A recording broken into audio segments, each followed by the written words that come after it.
Pai, aqui estamos diante da Tua Palavra. Senhor, já há um bom tempo nós viemos estudando a carta do apóstolo Pedro. O Senhor vem falando à sua igreja, sempre edificando a sua igreja com a Tua Palavra. Senhor, nos edifica novamente. Fala conosco, em nome de Jesus. Amém. 1 Pedro, capítulo 5, versículo 1 ao 3.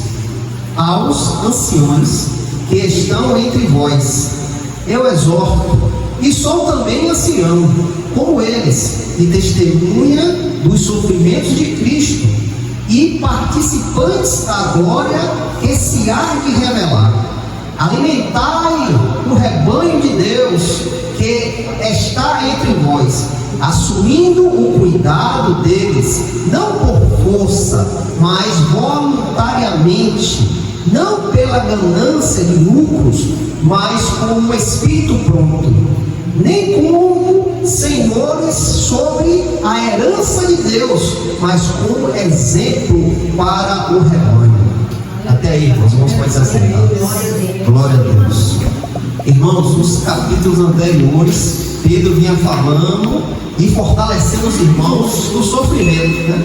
Naquele momento, os irmãos estavam passando por sofrimento e Pedro vinha mandando palavras de fortalecimento para os irmãos ser fortes no momento da aflição.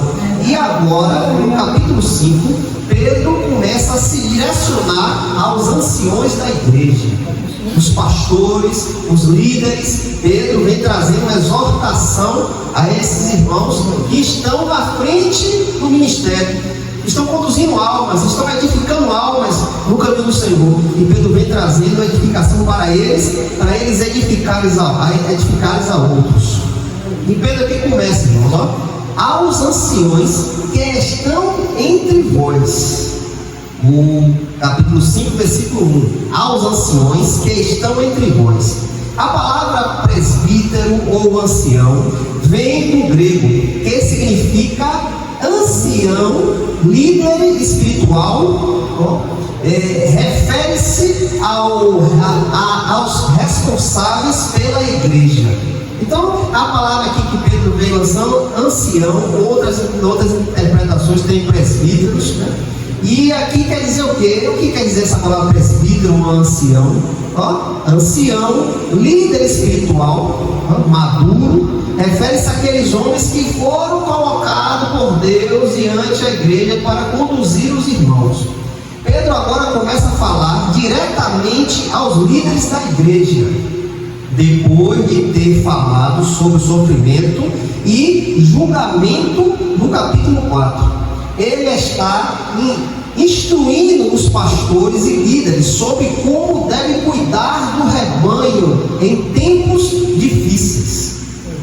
Este momento aqui que Pedro escreve esta carta estava tendo muita dificuldade entre os irmãos na igreja, porque os irmãos estavam sendo perseguidos por causa da sua fé em Cristo. E agora Pedro vem trazendo a edificação para os pastores, para que os pastores fortaleçam os irmãos. Então Pedro, neste momento de dificuldade, o que é que ele faz? Ele exorta os irmãos e exorta também aqueles que estão na frente para continuarem firmes, pregando o evangelho, conduzindo os irmãos à verdade, mesmo no momento de sofrimento, de aflição. Isso nos inclina a quê? Irmãos, aquele que foi chamado para conduzir a igreja não pode ser levado pelas adversidades, as coisas que se levantam. Ele não pode perder o foco, irmãos. Ele não pode ser distraído pelas coisas do mundo, porque através desta pessoa a qual Deus colocou, ele traz a edificação aos irmãos. Ele traz um fortalecimento para que os irmãos continuem na presença do Senhor, continuem sendo fortalecidos e caminhando em Cristo.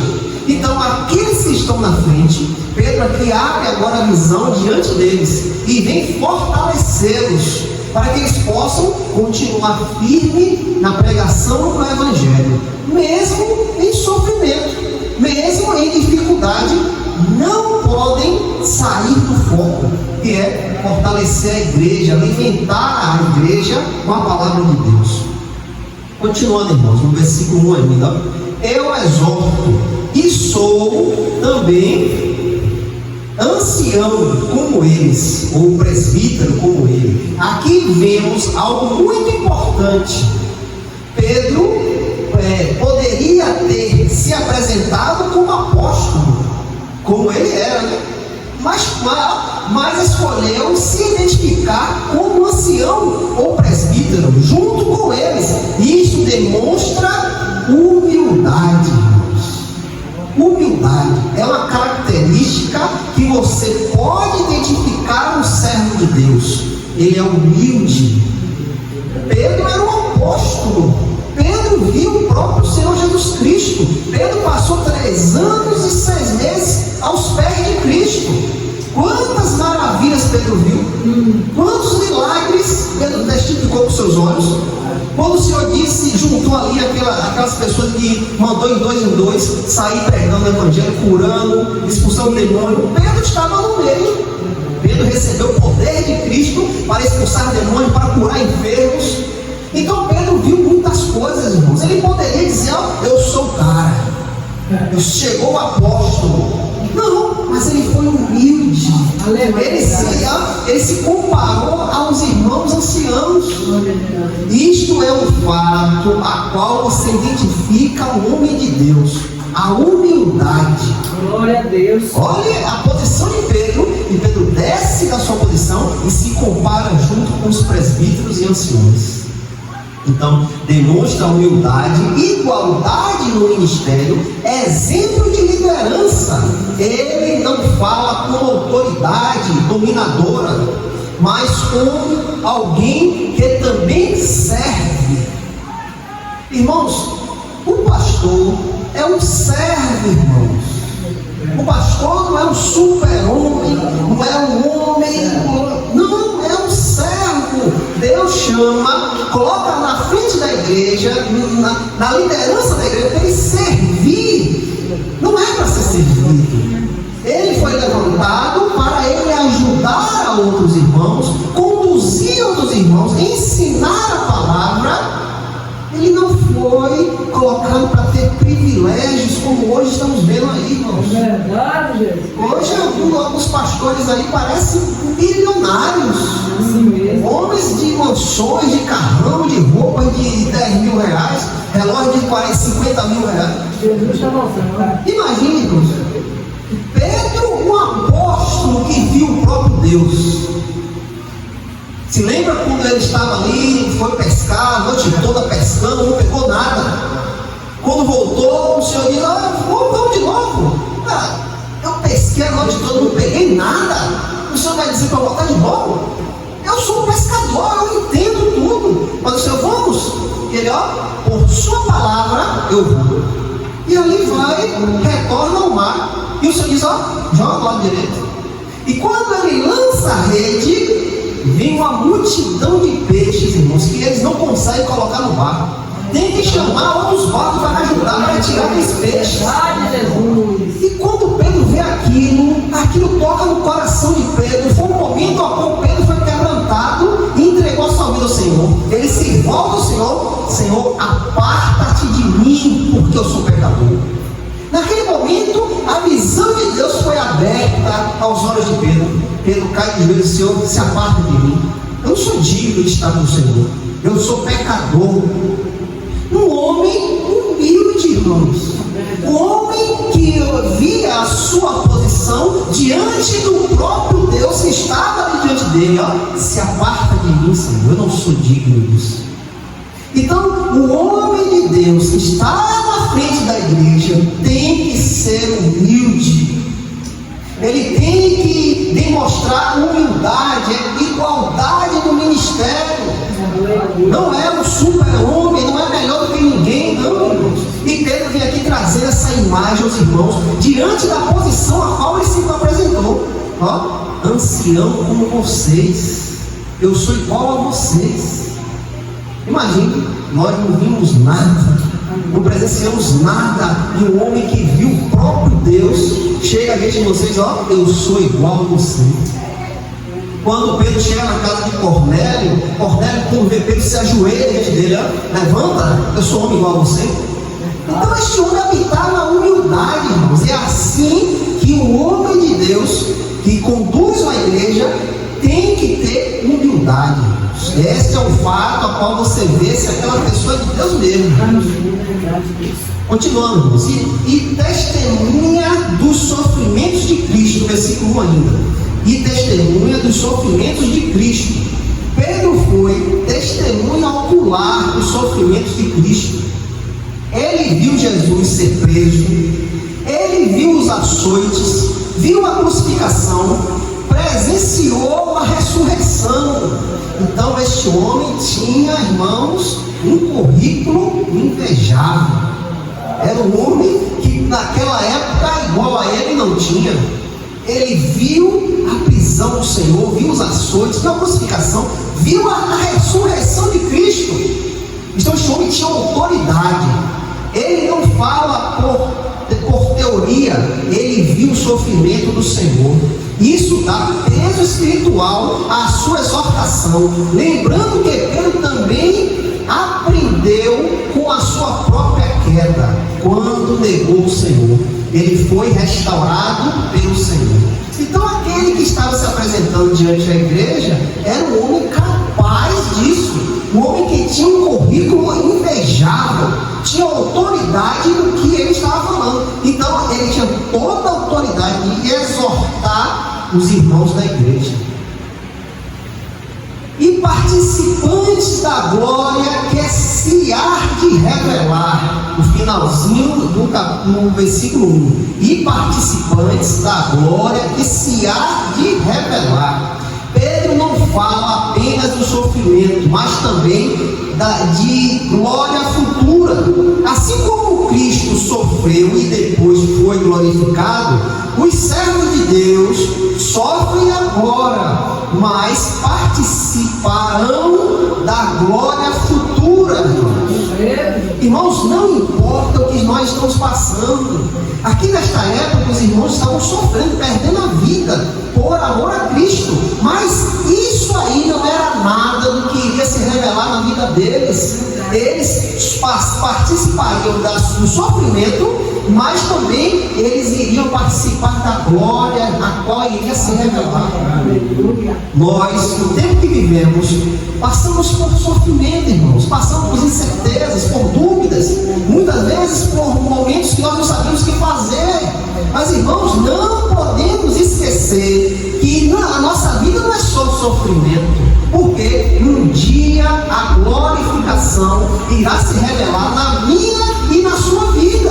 Esperamos por isso, irmãos. Então não podemos deixar as situações nos tirar o foco, irmãos. Não podemos deixar o mundo se levantar diante de nós e tapar a nossa visão, porque temos algo grandioso que vai se revelar em nossa vida. Quem pode nos separar do amor de Deus em Cristo Jesus? Irmãos, se amanhã não acordarmos mais, entraremos na glória. Estaremos com o nosso Senhor. Irmãos, nada pode te arrancar do Senhor, porque isso já foi nos dado. Então nós não podemos deixar essas coisas turbar a nossa mente, o nosso coração. Não, o nosso coração, a nossa mente tem que estar em Cristo, esperando a sua glória, esperando o dia da glorificação. E Pedro diz, e participantes da glória que se há de revelar. Ele era participante, assim como nós, e esperamos por isso. Sofrem agora, mas participaremos da glória futura. Amém, Jesus. Esta glória se refere à revelação de Cristo na sua vinda. Aflições presentes, mas glória futura. Qual é a nossa maior expectativa, irmãos, neste mundo que vivemos? Será que é um novo presidente? Será que é alguma emenda aí que eles vão fazer para beneficiar Irmãos, não esperamos nestas coisas, irmãos. Esperamos na vinda do nosso Senhor. Ele nos prometeu que iria voltar. E o crente tem que descansar nisso. Hoje em dia há muitas doutrinas que se dizem que o Senhor não voltará. Ou senão o Senhor já voltou em ano tal lá. Irmãos, nós esperamos na vinda do nosso Senhor. E o noivo irá chegar. O dia e a hora nós não sabemos. Mas o que nós podemos fazer até este dia? Andar em santidade, irmãos. Andar em Cristo, esperando, ansiando por isso. Não deixe, irmãos, nada, nenhuma influência tirar este gozo, irmãos. Esse desejo, esta vontade de participar quando Cristo vier. Ele é bem claro em sua palavra, ó, quando o som da trombeta soar, os mortos em Cristo ressuscitarão primeiro. Depois, aqueles que estiverem vivos subirão à glória. Irmãos, nós não sabemos se vamos chegar até este dia, mas mesmo que nós venhamos morrer, nós ouviremos o som da trombeta, seremos glorificados. Seremos glorificados primeiro.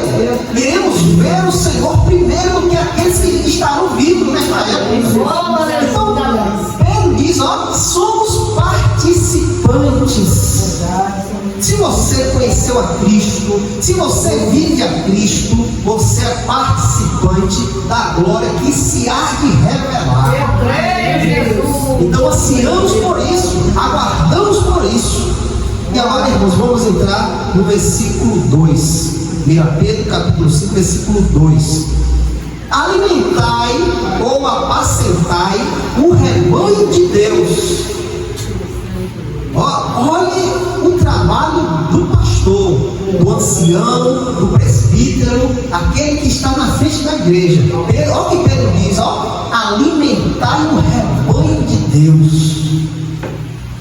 Alimentar significa nutrir, dar sustento ou prover a necessidade para a sobrevivência de alguém ou de algo. Alimentar é dar uma comida, é nutrir a necessidade daquela pessoa, é vir com algo que venha, vamos dizer, encher a barriga daquela pessoa ficar satisfeita. Isto é alimentar.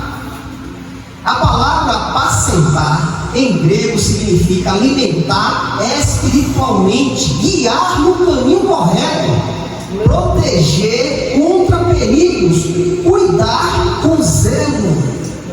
Olha o trabalho do pastor. Aqui Pedro vem falando aos presbíteros, aos anciões, alimentar o rebanho de Deus. Aleluia. E o que é isso? Alimentar espiritualmente, irmãos. Guiar no caminho correto. Proteger de perigos. Cuidar com zelo. Este é o papel do verdadeiro pastor. Ele conduz nas coisas espirituais. Ele guia pelo caminho certo.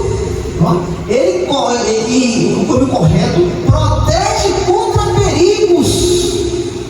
Irmãos, as ovelhas são propícias a ir em direção do perigo.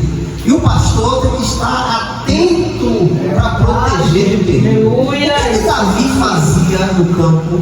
Davi protegia as ovelhas. Davi disse, eu matei leão, eu matei urso para proteger as ovelhas. Então, este homem estava ali no campo, as ovelhas pastando ali, e ele estava atento às situações. Ele tinha levado as ovelhas para se alimentar, uma grama verde, em pastos verdejantes, água cristalina. Ele ficava ali, ele caminhou as ovelhas do aprisco até o pasto, no caminho. Ele protegia, ele estava atento a ataques de leão e de urso. Este homem estava ligado. Então o que ele fazia? Ele cuidava com zelo. Aleluia, Jesus. Esse é o trabalho do verdadeiro pastor. Verdade, Deus. Pedro usa a figura do pastor e das ovelhas para representar a igreja. Amém, Jesus. Esta figura o Senhor sempre usou para falar dos servos de Deus, do povo de Deus, né? Observação importante: o texto diz rebanho de Deus, a igreja não pertence ao pastor, pertence ao Senhor. O líder é apenas o mordomo e cuida. Quantos não sabem disso? E querem escravizar as ovelhas do Senhor? O rebanho não é do pastor, não é do líder. Não, o rebanho é de Deus. Aquele que foi chamado para ser o representante do rebanho, ele é um mordomo. Ele só faz cuidar, zelar, porque um dia ele vai entregar este rebanho, irmãos. É por isso que o pastor se preocupa, irmãos. É por isso que o pastor sofre. Quando o pastor vê o irmão se desviando, uma ovelha caminhando para outro caminho, o pastor corre atrás, se dedica para buscá-la de novo para o caminho, porque ele tem que corrigi-la e trazer para o caminho certo. Ele tem que proteger, ele tem que cuidar com zelo, ele tem que alimentar espiritualmente. Esse é o papel do pastor, irmãos. Isso é bom a gente aprender, irmãos, porque eu não sei até quando os irmãos vão ficar aqui. Os irmãos podem ter alguma situação de ir para outra cidade ou ir para outro lugar, e você tem que saber quem é um pastor verdadeiro, pelas características, para que você não seja enganado, irmãos. Porque infelizmente hoje é difícil ter pastores, irmãos, que pastoreia o rebanho. É difícil. E não é só eu que falo isso não, irmãos. Se você for ver os vídeos de pastores, de teólogos, eles falam que hoje está difícil ter pastores que alimenta espiritualmente, guia no caminho certo, protege, cuida com zelo. Está difícil, irmãos. Então é bom os irmãos entenderem a figura de um pastor. E Pedro chama a atenção desses anciões e coloca eles no lugar. Vocês é para alimentar espiritualmente. Vocês é para guiar no caminho certo, proteger, cuidar com zelo. E saiba, o rebanho não é de vocês. Então Pedro, com a autoridade a qual ele tinha como apóstolo, como homem que esteve com Cristo, ele tinha toda a autoridade de exortar os irmãos. Saiba que o rebanho é de Deus, você é só um mordomo para cuidar. Quem está entre vós, assumindo o cuidado deles. Versículo 2 aí, irmãos. Assumindo o cuidado deles. Quem está entre vós, assumindo o cuidado deles. Todo cuidado traz a ideia de supervisionar, vigiar, zelar pelas almas. O pastor deve estar presente, acompanhando de perto o rebanho. Não é liderança distante, mas de perto. Olhe como o pastor tem que zelar do rebanho, que está entre vós, assumindo o cuidado deles. Todo cuidado traz a ideia de supervisionar, observar, vigiar, zelar pelas almas.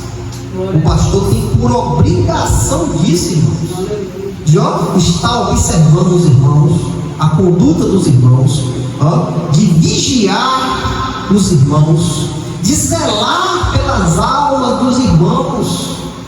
O pastor deve estar presente, acompanhar de perto o rebanho. Não é liderança distante, mas de perto. Então, irmãos, aqui tem um envolvimento. Não tem como, irmãos. Não tem um envolvimento com as almas. Porque você tem que estar sentindo os irmãos. Tem que haver um calor do amor na igreja, do pastor com os irmãos. Tem que ter um convívio. Tem que ter, irmãos, respeito.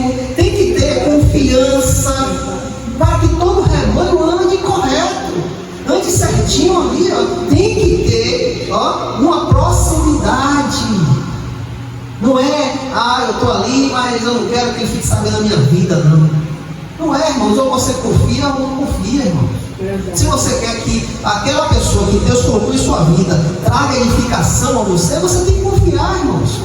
Eu não vou dizer que eu sempre trato os irmãos. A igreja tem mais mulheres. Então eu digo assim, a minha esposa está aqui para ajudar em certos assuntos que eu não posso ajudar. Tem assuntos que eu não posso me intrometer. Não, aí já vai virar uma bagunça. Não, tem coisas que eu tenho até um limite. Esse limite eu não posso passar. Então, eu tenho a minha esposa, tem a cooperadora Luana, para estar aconselhando, porque mulher entende mais as coisas de mulher. Eu vou chegar em certo momento que eu não vou saber o que dizer.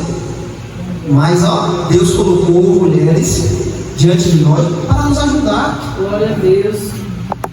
Mas apesar disso, irmãos, devemos ter intimidade, irmãos. Intimidade com respeito, sabendo que eu só posso ir até aquele momento ali, dali em diante, conversa com minha esposa, que ela tem um conselho de mulher, é melhor. Eu vou até certo momento. E dali em diante eu não posso passar, irmãos, porque já passa uma coisa meio complicada. O pastor tem que ter essa noção, irmãos. Eu já ouvi muitas coisas que, por não ter o discernimento e dizer, eu não posso meter, aconteceu por bagaceira. Aconteceu por coisa bagaceira de gente sair da igreja e tudo, por causa de falta de discernimento. Falta de dizer, irmã, eu não posso, converse com minha esposa. E ali foi se meter em algo que não era parte. E ali aconteceu uma bagaceira. Então, o pastor tem que ter um certo limite, em nome de Jesus. Continuando, irmãos, não por força, mas voluntariamente. O versículo 2 ainda. Não por força, mas voluntariamente. O ministério não deve ser exercido por obrigação, por pressão, por imposição humana. O trabalho de um pastor, irmãos, não pode ser por obrigação, não pode ser por pressão ou por imposição humana. Você tem que estar aqui fazendo o que você ama. A igreja mandou fulano ficar ali, porque tem que ficar. Não vai para frente, não, irmãos. Não vai para frente. Você agora recebeu o título de pastor, você tem que estar ali. Não vai para frente. Se você não amar o rebanho, se você não amar a igreja, não vai para frente. Por quê? Não pode ser por pressão, por imposição de homens, obrigação, não. Mas deve ser por chamado divino. Glória a Deus. Olha o chamado do pastor. É por isso, irmão, escola não faz pastor, igreja não faz pastor, homem não faz pastor. Pastor é chamado divino, irmão. E isso é visto. Isso é claro, as pessoas verem a posição daquela pessoa. A pessoa vê o direcionamento, o que ele fala, a forma de aconselhar, de conduzir. A pessoa vê, isso é visto. Por que é visto? Porque é algo que não é dele, irmãos. É algo que vem do céu. Por chamado divino, com disposição interior, com amor verdadeiro, irmãos. Hoje em dia está difícil você ver isso, irmãos. Está difícil. Pessoa que tem um chamado, que zela, que cuida, que sofre. Está difícil, irmãos. É a coisa mais rara que você vê. E, irmãos, caminhando para frente vai ser pior, irmãos. Vai ser pior. Porque assim, Quando a apostasia começa a se instalar, irmãos, o que é apostasia? É o afastamento do homem com Deus. O homem se direciona a outras coisas e esquece de Deus. Quanto mais chegamos mais perto da apostasia, você não vai ver mais pastores sinceros.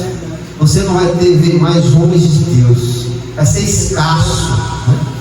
E aqui, irmãos, Deus quer líderes que sirvam de coração, não por obrigação.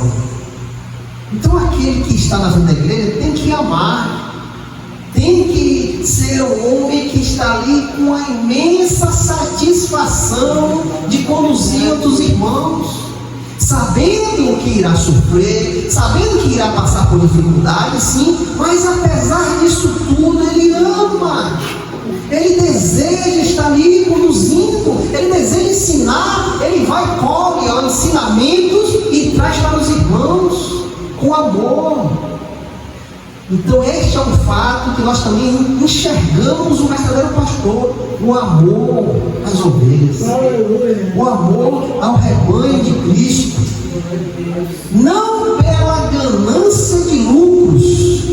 O 2 ainda, irmãos, no finalzinho, não pela ganância de lucros. Torpe e ganância significa desejo vergonhoso de lucro, desejo insaciável por dinheiro ou bens materiais à custa de outro. É o que hoje nós mais vemos, infelizmente. Homens que arrancam a pele das ovelhas, arranca a pele.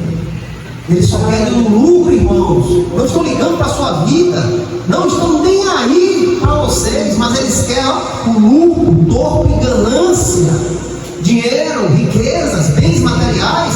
É o que mais vemos hoje em dia. Infelizmente, ainda tem irmãos que estão diante dessas pessoas. Eles dizem: é o homem de Deus, é o servo do Senhor. As pessoas se amontoam só para botar a mão na cabeça e não enxergam a verdade. Mas essas pessoas estão querendo dinheiro, riquezas, bens materiais. Esse é o direcionamento deles. Mas Pedro diz: não pela ganância de lucro.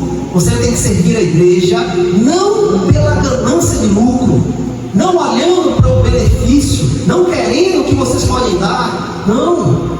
Pedro alerta contra a exploração financeira da igreja, interesses materiais acima das almas, uso do domínio com medo uso do domínio como meio de enriquecer. O verdadeiro pastor não serve por dinheiro.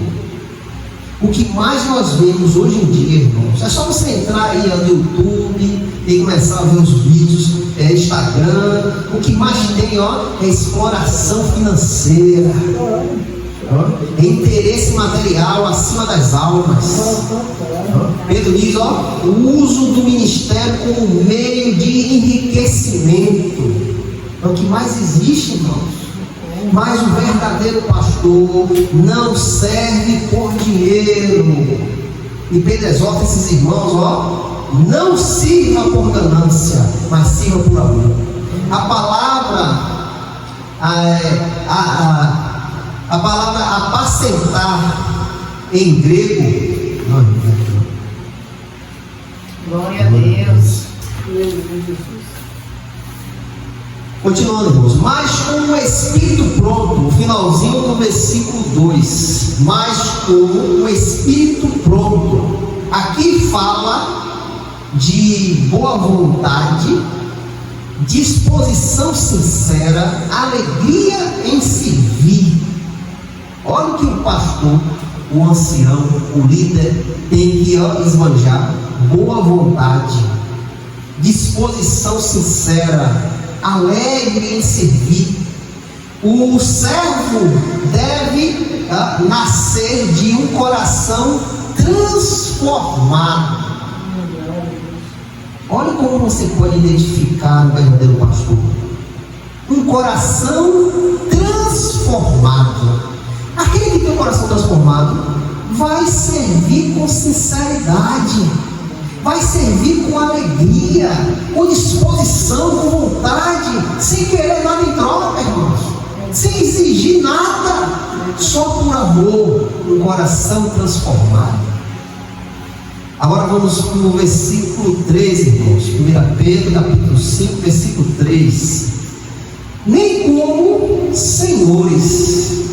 A expressão senhores não exerce poder de forma opressiva ou arrogante. Significa governar com dureza, subjugar, dominar de forma autoritária. Pedro diz, que nós não somos senhores do rebanho. E essa expressão senhores quer dizer o quê? Que eles se achem dono do rebanho, que eles se achem acima de tudo, que pode fazer o que eles quiserem com o rebanho. Pedro disse que nem como senhores, não se achem como donos do rebanho. Porque quando você se acha dono do rebanho, o que ele faz? Governa com dureza, subjuga, domina de forma autoritária. Eu acho que eu sou dono de vocês, então vocês têm que fazer o que eu quero.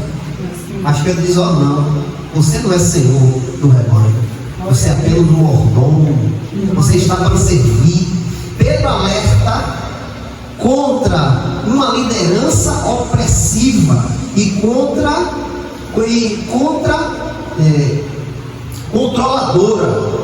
Pedro alerta esses irmãos para não ter uma liderança controladora, uma liderança opressora. Não, irmãos, aquele que está na frente não pode ter este direcionamento no coração, oprimir, controlar. Não, o pastor não deve agir como ditador espiritual, dono das pessoas, autoridade abusiva.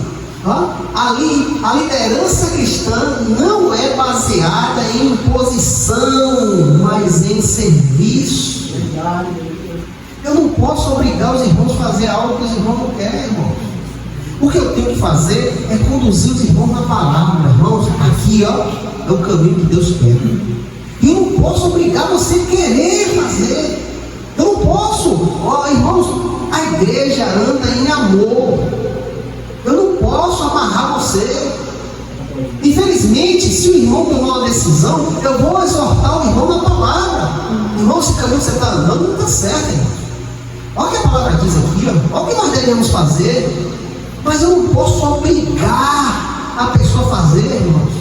Eu tenho que liderar, não me baseando em imposição. Não, eu não posso impor.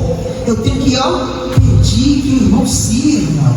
E aquele que verdadeiramente conheceu o Senhor pode até pensar, irmãos, eu vou caminhar por ali. Mas aquele que tem temor do Senhor, ele volta ao fato de ser exortado, irmãos. Ao fato de dizer, irmãos, isso aí está errado. A palavra não diz isso, irmãos. Então essa minha conduta não é uma conduta forçada, imposta, exigir. Não, eu tenho que chegar com humildade e mostrar a verdade a você. Se você é um verdadeiro servo, você vai, não, eu estou errado, eu errei, me perdoa e volta para o caminho, irmãos. Então a igreja não anda como eu fosse o Senhor de vocês. Não, eu tenho que conduzir com amor, com dedicação, com humildade, para que vocês possam ser conduzidos a servir verdadeiramente. Sobre a herança de Deus, o versículo 3, irmãos, sobre a herança de Deus. O que é que Pedro quer dizer? A igreja é chamada aqui de herança de Deus. Isso significa um povo pertencente ao Senhor. Foi comprado pelo sangue de Cristo e propriedade divina. Ele administra algo que pertence a Deus. A igreja é de Deus, foi comprada por alto preço. Eu não tenho como pagar o preço da igreja. A igreja foi paga pelo sangue de Cristo, a igreja pertence a Ele. Nós administramos aquilo que não é nosso, sabendo disso, que a igreja é uma herança de Deus. Nós somos só servos que conduzimos a herança do Senhor e um dia entregaremos na mão dele. Então, por causa disso, de saber que administramos algo que não é nosso, o verdadeiro pastor sofre, irmãos. O verdadeiro pastor se desgasta pelos irmãos, porque ele sabe o compromisso que ele tem com Deus. Ele sabe que um dia ele será cobrado por cada alma, irmãos.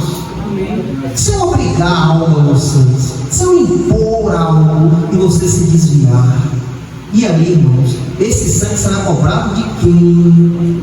Você irá passar o seu processo, mas a pior parte é minha, porque eu conduzi você a se desviar.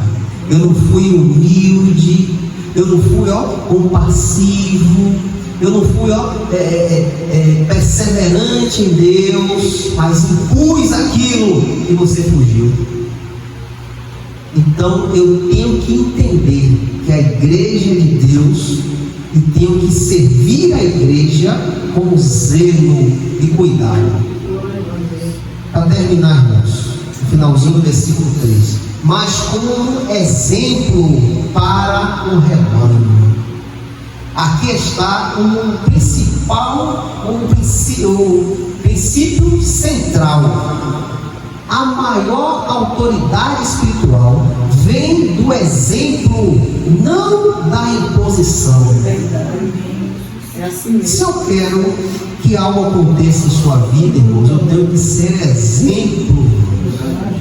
Eu tenho que mostrar a minha comunhão com Deus. Eu tenho que mostrar a minha vida com Deus, para que você veja e copie, irmãos. Então não adianta eu impor algo que eu não faço. Não adianta. Eu tenho que ser exemplo, que é algo mais eficaz na vida dos irmãos do que eu impor algo. Verdade, Deus. Aqui, irmãos, o líder deve ser exemplo em conduta, humildade, fé, perseverança e santidade. Então essas qualidades têm que fluir do verdadeiro pastor, irmãos. Conduta, humildade, fé, perseverança e santidade. Porque as ovelhas seguem mais pelo ver do que pelo ouvir. O exemplo tem mais valor, irmãos, do que muitas vezes você ouvir. Então, se eu estou aqui pregando a palavra e não tenho exemplo, quem vai seguir, irmãos? É assim. Se eu imponho, forço, quero que faça, o que vai servir, irmãos, se eu não sou exemplo? Então eu tenho que me colocar no lugar: conduta, humildade, fé, perseverança e santidade. Se eu quero que vocês copiem, eu tenho que ser exemplo. A água limpa tem que fluir daqui, irmãos. No culto, infelizmente, irmãos, tem muitos cultos que estão fluindo água suja e não são exemplos para os irmãos. E muitas vezes, irmãos, crucificam os irmãos e não olham a posição dele e vê que o errado está vindo no púlpito, e por isso que os irmãos estão se desviando. Um resumo, irmãos. A liderança deve ser humilde. O sofrimento faz parte do ministério. A igreja pertence a Deus. O pastor é cuidador, não dono. A autoridade cristã é baseada em exemplo. Então aqui Pedro vem exortando esses irmãos daquele tempo ali, para conduzir a igreja no caminho correto.